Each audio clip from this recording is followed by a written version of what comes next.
we're going through a series in Mark, and so we actually kind of preached on the Palm Sunday message, that passage where the triumphant entry 2 weeks ago. But today, we're actually going on the natural progression of our series in Mark, and it still has the themes and kind of the tension that's present in the triumphant entry. And so in the passage of Mark, we're in the final week of Jesus' life on earth. And so there is this existing tension. There's an existing expectation that something big is about to go down. And so I want us to read in our passage, Mark chapter 11, verses 20 to 32. And we're going to be reading in the ESV. So Mark chapter 11, verse 20 to 32. And the title of our passage today, or our sermon today, is To Have Faith in God. As they passed by in the morning, they saw the fig tree withered away to its roots. And Peter remembered and said to him, "Rabbi, look, the fig tree that you cursed has withered." And Jesus answered them, "Have faith in God." Can somebody say, "Have faith in God"? "Truly I say to you, whoever says to this mountain, 'Be taken up and thrown into the sea,' and does not doubt in his heart, but believes what he says will come to pass, it will be done for him. Therefore I tell you, whatever you ask in prayer, believe you have received it, and it will be yours. And whenever you stand praying, forgive if you have anything against anyone, so that your Father also, who is in heaven, may forgive your trespasses." And they came again to Jerusalem, and as he was walking in the temple, the chief priests and the scribes and the elders came to him, and they said to him, "By what authority are you doing these things? Or who gave you this authority to do them?" Jesus said to them, "I will ask you one question. Answer me, and I will tell you by what authority I do these things. Was the baptism of John from heaven or from man? Answer me." And they discussed it with one another, saying, "If we say from heaven," he will say, "Why then did you not believe him? And but shall we say from man?" They were afraid of the people, for they all held that John really was a prophet. So they answered Jesus, "We do not know." And Jesus said to them, "Neither will I tell you by what authority I do these things." And so Jesus has caused quite a stir. He's created a stir. He's cleansed the temple. He's done these acts publicly. And so there's a lot of attention on Jesus. Like, who is this guy? Why is he doing the things that he's doing? What allows him to do that? It's pretty intense. To come into the middle of the temple, the outer courts, to clear it out, to all these things. They're like, "Yo, what's up with this Jesus? What authority, what power do you have to do these things?" Now, the story of the fig tree dying and withering, it's a part of another kind of sandwich, right? The fig tree, originally, Jesus walks by it and curses it. Then he goes into the temple and clears it. And so there's an idea that's central in this whole passage, which is the temple is full of activity. It's productive, but it doesn't have lasting fruit. It doesn't have fruit from the inside. And so Jesus is pretty much condemning the older system, saying, your legalism, your religion is not producing the fruit. All of the outside chaos and noise, it's not really producing the fruit that comes from within. And so they're walking by and they're seeing the fruit, the lack of fruit, the lack thereof fruit. And Jesus has cursed this tree, and we see this tree has completely withered. And so it's a symbolism of Jesus saying, yo, it's over. The temple, the religious system, it's barren, it's over. It looks lively, but it's dead in its core. It's just full of striving. Oftentimes I find myself full of striving. Oftentimes I find myself busy and productive, but I'm not really carrying his presence. There's like a difference, you know. When you're carrying a presence, you can experience it. You can feel it. And I'll illustrate it in the sense of like when you walk into a restaurant, like I can feel it when the owner is there and the owner loves the business and the owner cares for the business of every like detail. cares for the customer. When I walk into a restaurant that's just run by just the minimum wage, the manager's doesn't really care, the owner's not there, you feel the difference. You feel the difference in hospitality. You feel the difference in the quality, in the communication. It's palpable. There's busyness, there's activity, the burger still comes out, the service is still done. But on a deeper level, you feel there's a difference. When the Spirit is there, there is a difference. If you've connected with somebody who is busy, a busy person, they could be achieving goals and they could be surely fruitful in that sense. But if you've ever been through a season where you've just been busy and you've done a lot of things, you've achieved a lot of things, you've gone after ambitions and goals, you've gone and you've stretched your capacity, you've strived to the highest goal and you've tried to attain the best version of yourself. And if you've ever lived to prove yourself, and you might have not even known that you wanted to prove yourself, you just kind of did it. You're like, I want to scale these mountains. And if you've ever been to the top of the mountain or tried to get to the top of the mountain and you've burnt out and you've reached kind of the end of yourself and you've had a moment of reflection of why did I want that so bad? Why did I strive so hard to get this thing? But in the pursuit of getting this thing that I thought I wanted, my soul is more anxious. My soul is more burdened. My soul is more discontent. My soul is just crushed under the expectation, the weight of the expectations of the things that I feel like I should be. If you've been there before and you have no internal peace, you kind of know. You know when someone else is on that journey because you've been on that journey and you've gotten off and you've had a moment of realization. If you've ever lived with activity, just activity, busyness, and that's led you to the end of yourself, and you felt barren, and like, man, I feel like a shell of myself, I've given myself to work, this goal, and I'm just not in a good state. If you've ever been there before and you've gone through a journey of awareness, self-awareness, opening up to God, healing, seeking help, acknowledging those things, then you know somebody, you know the difference when you walk and meet somebody who's been on that journey or is still on that pursuit. The reason why I mention it like this is the temple system was full of striving. These men and women, they were great at it. They were busy with it. But at the core, they were dead. At the core, there was nothing. Like the fig tree that had rotted or withered to the core, to the roots.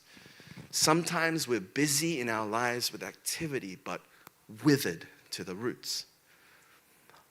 The activity in our lives can eat away at our soul if there's no Jesus, if there's no presence. If we're not carrying His presence, if we're not being in His presence, if there's no even desire to be in His presence to pray, if there's no opening to God, if there's no walking with God, if there's no letting go and entrusting unto God, if there's no surrender, none of a receiving, there's no open posture, it's just on to the next. If it's just, grit your teeth. You know what I just described, letting go, surrendering, kind of opening, walking, surrendering. These things, it's prayer.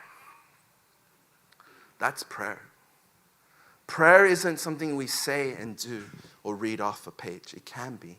But it's a posture of our hearts to say, God, have the core of me. I want to walk with you. I want to know you. I want to be with you. I want to be in your presence. I want to know what it looks like, God, to be your temple. We touched upon that last week. It's no longer the temple system, but it's us. We are His temple. You and I are temples. The presence of God dwells within us. But living a life of opening to God more and more and living as a temple of God, I don't know if you're anything like me, it's a challenge. It almost feels impossible in today's day. In today's day where we're so connected, we're so engaged with social media and our phones, from the moment I wake up to the moment I sleep, it's like I'm engaged with this thing called myself. I'm preoccupied. And it's impossible to let go of this fixation because the phone is so good now. The ChatGPT is so good. It feels like it knows me. You know what I'm saying? Oh my gosh. I wish my friend said this to me. I wish my coworker was like this. My boss was like this. So clear, so informative. It's like my algorithm, just without even me saying anything, it knows what I want. It knows the desires of my heart. It knows if I watch this reel all the way to the end, it'll show me another one with the same topic. Like how we're so engaged with our phones, and it's like, God, I want to pray. God, I want to set this time apart. God, I want to consecrate my day. God, I want to walk with you. But it feels impossible in today's day and age to resist this urge to be preoccupied with myself. And it's like, man, I just want to be productive, because at least if I'm productive, producing something, achieving something, if I'm going after it, I have a clear plan, then at least to other people, I look like I have it together. But maybe perhaps like the temple, we have it all together on the surface, but we're rotten to the core, we're withered. We don't have soul, we don't have spirit, we don't have presence, we don't have something that is a channel of His love and His grace that flows through us. What are some impossible things in your life? What are some things that don't change or move in your life? No matter how much you intend, perhaps it's your work situation, perhaps it's a relationship, perhaps it's your own sin and your own addictions, your own issues. Perhaps it's your persistent health issue. My own heart, man, it doesn't change. It feels impossible. My soul feels impossible to control at times. My situations, my work situation, my future, it feels like a mountain. But I want to say today that it's good news to come face to face with your mountains. When we come face to face with our mountains, we will learn what it means to trust in God. We have the opportunity to trust in God. When we come face to face with impossible mountains, or let me say it this way, without mountains, we will never enter into a place where we will realize that it's all impossible without Him. To get to a place where we can say, man, this mountain is not scalable in my own strength. That's actually a grace to be in that space. If you've come to Korea and you're like, man, God, why have you brought me out? I don't feel like I'm home anywhere now. I feel like I'm falling behind because my friends back at home are progressing in their life in Korea. I feel like all my friends are getting married, hitting these life goals. What am I doing out here? Like, God, why am I in Korea?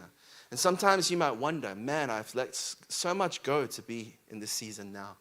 And there might be a source of discontent and anger and maybe like frustration towards God. But I want to say it's good news when you face a mountain. When you face a mountain, for real, you come with face to face also with an opportunity to lean on God more than ever before.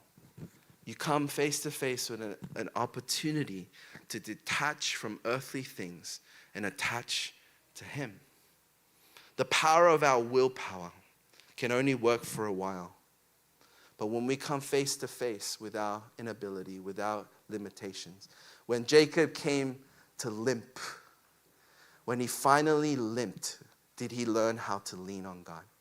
He came to finally understand God's power when God popped out, Jesus popped out his hip socket. In our passage today in verse 20, as they passed by in the morning, they saw a fig tree withered away to its roots. And Peter remembered and said to him, Rabbi, look, the fig tree you cursed has withered. And Jesus answered him, have faith in God. The root was dead to its core. It wasn't a surface issue. It was completely withered from within. There was nothing that could revive it. It was no power, no presence, no authority, no living, no life in it. There was nothing real in it. And so how can it change? It seems kind of unrelated. Jesus pivots. Peter says, oh, I noticed this tree. And then Jesus pivots and he goes, have faith in God. It feels almost random. But what the stream of like thought is like they're all thinking and processing through like, oh my gosh, like the temple and the fig tree, it's withered at the root and there's no life in it. And then what Jesus is pivoting into is a lesson on prayer. And so that's kind of our lesson today. And it's on prayer. It's on how can you actually be alive from the core? If the temple is alive on the outside but dead in the core, how can we as God's people be alive in the core and live from the inside out? How can mountains move? How can dead things come to life? Jesus is about to go and die on the cross. He's about to get crucified. He's going to the cross. And he's teaching his disciples his last important lessons. And he's saying, yo, I'm going to show you how dead things come to life. But let me teach you on prayer because this is so important. Have faith in God. Have faith. Have you ever tried to change on your own? Have faith in God. Have you ever wrestled with sin? Have faith. Have you wrestled in this season of what's next, God? The answer is prayer and faith. How can you be alive and how can you be transformed? It's by having real faith. And that means to trust in God. And it's a present tense. It's a present tense command. Have faith. Not just once, not just when you are saved, but have faith continually in the present and into the future. Continually have moments throughout the day, through moments throughout the week where the tension is real, where you're discouraged, where you're in your thought loop again and you're overthinking and you come back to the same issue. I need to be more this, but I can't and I don't feel that. And so you're in your anxiety, you're in your fear, you're in your loop. Have faith. What's going to break the pattern of my will and me living and my activity and this activity that God disguises as godliness or piety? How do I actually become alive in God? How do I not be dead inside? Have faith. Trust in God. You don't have to strive. You don't have to prove yourself. You're loved. Trust in that. You're already precious. You don't have to carry all these burdens to succeed and to be this person. You don't have to carry all those things unnecessarily. Let God carry your deepest burdens. He did it already. He died upon the cross. He died upon the cross so that you would be free. You can rest, you can trust, not just at the end, but all along your journey. Today, you can rest fully in Him. You can trust fully in Him. We're not in a transactional relationship with God. We're not in a transactional like, if I do these things for you, God, then He'll bless me. We're in a relationship with God where it's based on what He has done for me. And it starts, I gain access to it by trusting in Him, by having faith. I trust you, God. It starts there. How you break your hamster wheel, and we all have our hamster wheels. I think I don't have a hamster wheel, but little do I know I have a hamster wheel. How we get off our hamster wheel and step into the fullness of what God has already given and paid for us on the cross is by trusting in God. It starts with 4 words: I trust you, Lord. The pivot of Palm Sunday, the move is temple system produces results by what you give and what you sacrifice and the penance that you make for your sins, to now looking to the cross. We're no longer having to produce a result and earn our way into righteousness. We simply receive, we host His presence. We receive it and we host His presence in our lives. This message has been an encouragement for me. We are the church. You are the church. We are the church. Like, this is the heart of it. Sunday service, amazing. It's when we celebrate, when we all come together as the church, we come together collectively and we worship God together. But my life, my worship, my presence carrying It happens all throughout. My trust in God, my pastor can't do it, somebody else. That's the strength of the community, is that we can kind of be in the warmth of one another's faith and trust in God and be reminded, recalibrated, and sent, encouraged. But my walk with Jesus, on my Mondays and my Tuesdays, I got to walk in faith. I got to trust in God. And trusting in God is saying, God, I want to look to you. I open my palms. I want to look to you. I want to look to the cross. When Jesus turns their attention to prayer, he's saying in verse 23, truly I say to you, whoever says to this mountain, be taken up and thrown into the sea, and does not doubt in his heart, but believes that what he says will come to pass, it will be done for him. Therefore I tell you, whatever you ask in prayer, believe that you have received it, and it will be yours. Jesus is speaking on a mountain, the Mount of Olives, and he's looking to the mount that has the temple. And so he's using illustration, saying, and also in Jewish culture, the mountains symbolize something that's impossible, something that's grand and great. And so he's saying, any impossible situation that you see, like look at it, but I want you to believe, not see the mountain and be fixated on it, but I want you to believe. I want you to have faith. Don't just see with your eyes, but see with faith. Look at this mountain. Look at these things that are in your life. Call upon not your ability, but upon the person who has the authority, the one who made these mountains, the one who made this can move it. He's saying prayer is not based upon my ability, but it's coming up under the authority of the one who can, the higher authority.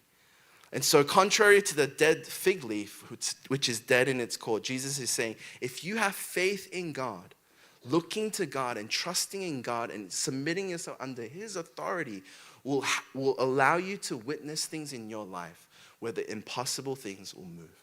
You will experience breakthrough, renewal. You will experience God working mightily in your life. And at your core and in your spirit, as you have faith, as you trust in God, you're going to see it's going to come alive. You're going to see his works and you're going to come alive. Your heart is going to be brought aflame. The song that we sang. So trust.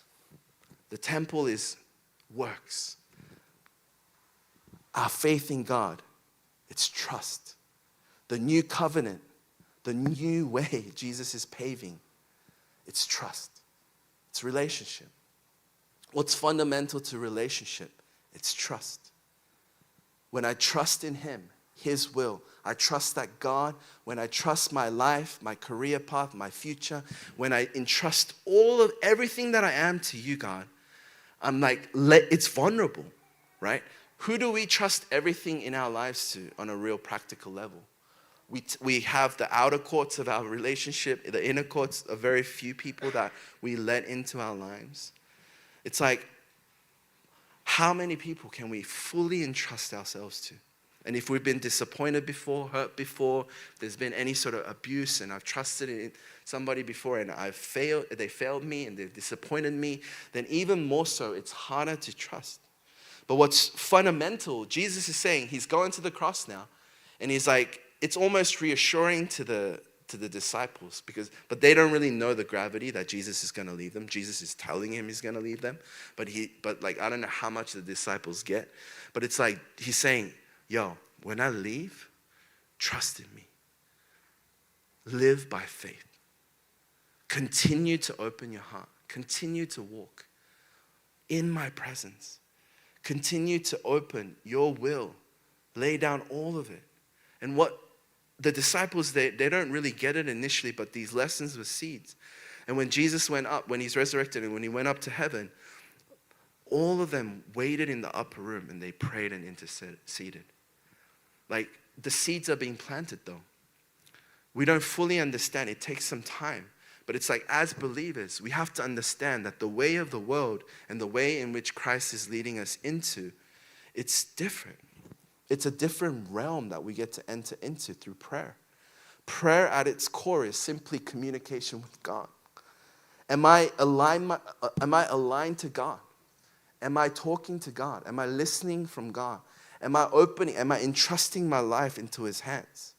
It's not like I'm not doing it to control God or control my life. I'm trusting that His plans for my life is better than my plans for my life. And it's something that we overlook, and it's like, of course we trust God. But like, really, in my life, my finances, in my relationships, is there room? Is there actual, like, what I said about remembering? It's not, we don't just remember things about God and input knowledge about God and then we're godly. No, sanctification and transformation happens in the process of me walking with God, talking with God, progressively opening my life and entrusting myself to Him. There are people in our lives where we can put down our guards to when we trust them. But when we're in environments with relationships where we haven't developed that trust, it's tough to really share and to open to people. But Jesus is saying, will you allow me to be in the inner courts of your heart? And this is really Jesus, like, have faith in God, have faith in me. This is just the simplest way of putting it to how we can be alive. How we can be alive in our faith. How can we walk with God and in our core be renewed day by day? I'm kind of hitting different points here, but the idea of authority is also flowing through the text too. To kind of work backwards, these religious people, and it's like a trifecta, because it's the chief priests, elders, and scribes. And so the commentators say that pretty much means that the whole religious system is represented there. And it's like the whole Judaic system and its leaders are angry. And they're like, what authority do you have to do these things? And they're tripped up on the idea of authority. And what's neat is that another theme that's weaving through is that spiritual authority for us as believers, it comes through prayer. It comes from God. It comes from relationship with God. And so when we as God's people walk with God, have intimacy with God, and we have genuine faith that's opening to God, and we're like, God, the Spirit of God is living in us, we are under the authority of Jesus, and we have the authority of God. We're standing under the authority of God. For these religious people, they don't understand spiritual authority yet. So they start questioning. For them, authority is Sanhedrin, teaching, school, rabbinic tradition, what teacher you're under.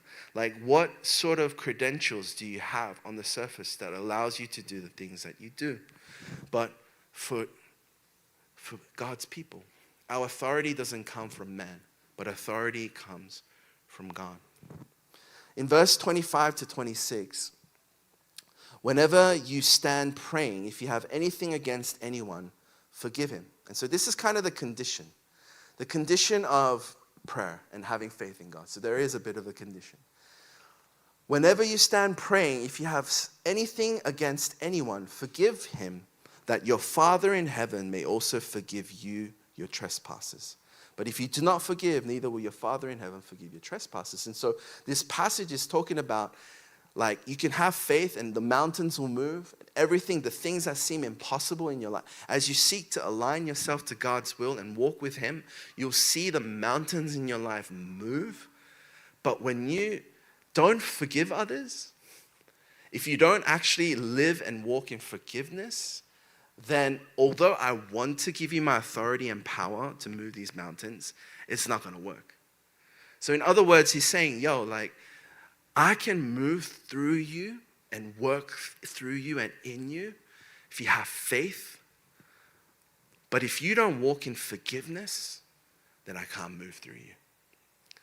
And the reason why I believe that is significant is this is the new order. Jesus he's establishing his kingdom. And in his kingdom, the condition of our hearts is very important. If I'm not forgiving, if I'm not forgiving and I'm forgiven myself, I haven't truly experienced to the depth, the gravity of the gospel. Forgiven people forgive. If I understand how sinful I am and how much I fall short and how disconnected I am from God and what Christ has done and the significance and the weight of what he has done in my life, how can I hold that grudge against somebody else?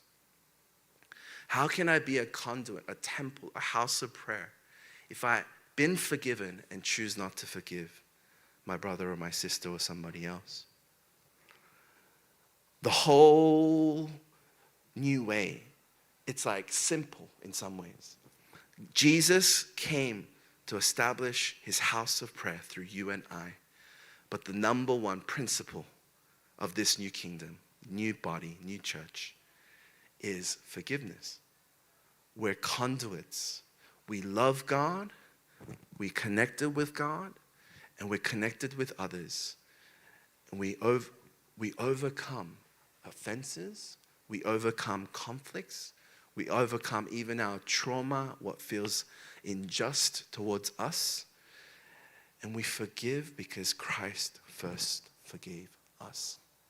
And I could go into forgiveness, and forgiveness can be a touchy topic, and it could really be like, there could be a lot to be unpacked when it comes to forgiveness. But at the core of the message of the cross, and at the core of our relationship with God, it's connection with God by being forgiven by God's blood, by Christ's blood, and forgiving one another.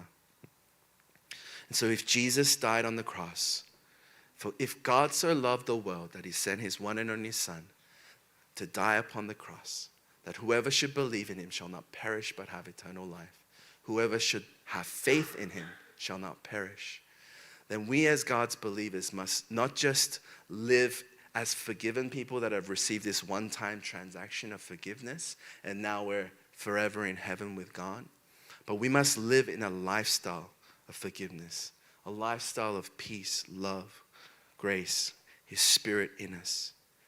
It's through prayer that we're being sanctified day by day. And so church, as we're kind of coming into Passion Week, I want to give like an exhortation and a challenge. Have faith in God. In this season, I don't know what mountains you guys are facing, what challenges you guys are facing externally and also within your own heart. But would you look to God and have faith in God? See your mountains, but see through your mountains. And sometimes to see through your mountains, you have to close your eyes. Sometimes the biggest act of faith and declaration of faith is to close my eyes to say, God, I'm not living my life by sight, but I'm living my life by faith with my eyes set on you. And so on Palm Sunday, traditionally, we look to Christ. We remember Christ and we look to the cross and what is about to happen. I want to exhort you and encourage you to have faith in God and to set God as your priority, to pray. I want you to have a moment today. Have I been trusting in God without doubt? You know, in James, it talks about doubts and like a person who prays to God and says, God, give me this, and then goes away and doesn't believe. It's a double-minded man, unstable in all his ways, is what James is. James is a little bit on the harsher side. But he's like, that man is unstable in all his ways. When we pray to God, James is saying, when you pray to God, pray as if that's the only thing.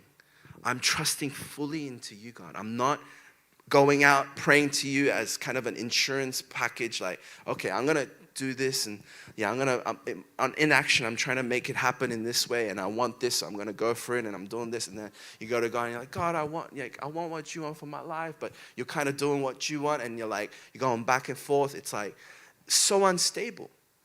Christianity, I can't be living my life from Monday to Friday just how I want it and how I see fit on autopilot without any opening to God. Like, God, I bring nothing to the negotiation table. Jesus is like, hey, I want to be your Savior and Lord of your life because you can trust in me. And we're like, God, like I've been with institutions, I've had authority figures that mess me up. So I understand the ideal of Jesus and it's beautiful. And so I will consider myself Christian. label Christian. And I'm like, God, but I'm going to kind of do this my way, and I hope that you can bless me. And we kind of bring to this negotiation table like this interesting mishmash of like my dreams, ambitions, and plans. And then, God, would you bless it? And I'll do this on Sunday for you. But it's like that man is unstable in all his ways. You can't have it both ways. You're not going to have it all there, and you're not going to have it all here. When you pray that you have received it. Don't doubt. Don't waver in it. That's what it says. Don't doubt. Not to doubt is to waver. To doubt is to waver. When you receive his forgiveness, don't doubt. Don't waver. If there's a sin and there's shame and condemnation, there's like self-hatred talk in your mind. Oh, you did that again, Jiwon. What's wrong with you? And like you're in that mode. There is no condemnation for those who are in Jesus Christ based upon what he has done. Not based upon my feeling, but based upon the blood of the Lamb. The angel of death passed over every doorpost. There was blood. The firstborn was not killed. But everyone that didn't have the blood on the doorpost, the firstborn died. Now, whether the person, and I watched this, so this is not original, but this person was saying, I think it was Pastor Don Carson, he was saying, one man in his house was like, man, I don't know if this blood is going to work. I'm so anxious about it. Like, I don't know if God's going to do it. Like, what if my firstborn son dies? And then we have another guy in another house is like, let's go, man. Like, we're good, man. Like, God's going to save us. We have the blood. So he has so much, like, external faith. This guy has a lot of doubt. And he's like, man, this is my only son. You have 3 sons. And, like, I'm, like, worried that this blood. At the end of the day, both houses, the son was spared. It's not the strength of our faith, but it's do we have the blood of Christ on our door? Have we given ourselves and have we unwaveringly presented ourselves before God in the gospel? And we've said, God, I receive your forgiveness. And that's that. I don't doubt, I don't waver, I'm in his blood, I'm in his kingdom. There are seasons and moments where I doubt and I look like I'm not, but the blood of Jesus Christ is on the doorframe of my heart and I've given myself fully to him. I'm in process with him. And there are moments where I haven't prioritized prayer. Yes, you're right, Pastor Jiwon, and I feel this guilt and shame, but it's like not to circle back around in my guilt and shame to be like, I'm not doing enough. No, it's like, is Jesus the doorframe of your heart? And are you looking to him in this season? Are you placing your faith in Jesus? Because it looks hard and it looks complicated, but it is hard at times, but it's simple. Look to God. Start where you are, fully honest. That's my exhortation to you. Look to God, have faith in God, and in all the areas where you feel like you're still not, don't let that discourage you and pull you back into that hamster wheel. But would you have faith in God? Don't waver and be in process with God. You know, Easter season's going to come and go, but may your faith not come and go. May it be in process with God for the rest of this year, for the rest of next year, for the rest of the next decade. Come on, next 20 years. There are seasons where I'm like, man, I'm on my knees. I'm crawling to Sunday. I'm crawling to Monday. But it's like, man, God, I'm not perfect, but your blood is on my hand, is on my doorpost. And I'm yours and yours forevermore. I'm forgiven and I'm loved. And because I'm forgiven and I'm loved, I'm going to grow into that. I'm opening connection with you. I'm not going to live on my own terms and my own authority. The world is so good at tricking you to think that that's the best way to live, but contrary to popular belief, placing my hands in God's hands is the best decision that I could ever make 1,000, 1,000,000 times over. And if I can place my life in God's hands, not live on my own authority, but live under his authority. And this is the power of prayer, church. To live not under my authority, but to live under his authority. I'm going to invite the worship team to come up. The enemy can do a good job of keeping us living life on our own terms. And this is the narrative that makes most sense in our cultural moment. But the hinge of the kingdom happens here. With this key, have faith in Jesus Christ, to live by faith, to pray, to open my life to God. This is the key into all of the treasures of walking in God's kingdom. To experiencing the freedom and the goodness of God in your life, to experience it in your relationships. Yes, there is brokenness. Yes, there's imperfection. But to have faith, to live my life by faith, by grace through faith, through prayer. This is the key. Without it, we will be just like the fig tree, withering from within. You know, every time God wanted to move among his people, he leads his people to pray. And the role of prayer in the church is nothing less than absolutely necessary. When the church loses its connection to the very source of life and power, the church is but a shell, like the temple. You and I are the church. And without being connected to the source of life and power, we will never thrive, but we will wither. Especially in a very demanding time like today, church, in a context of urban Korea and Seoul. Praying can feel like we're tilling concrete or just hard surfaces. Just to get into the place of prayer and to put my butt on the seat with the Bible open, with my phone on the other side of the room, it can feel like hell or high water that we have to fight to get there. But churches and Christians that have made prayer their foundation of their faith, from Jerusalem in the book of Acts to modern communities in New York and Korea even, when they experience revival. Churches that made this their foundation are the ones that experience the power and the freedom and the move of God like never before. And so church, I want to maybe stir you to pray today. Stir you to faith today. God, may you do impossible things in our life. May you do impossible things throughout church. Will you do impossible things in our generation, like sinners turning to you, people experiencing you, turning their lives and giving their lives unto you, because you have given it all for them.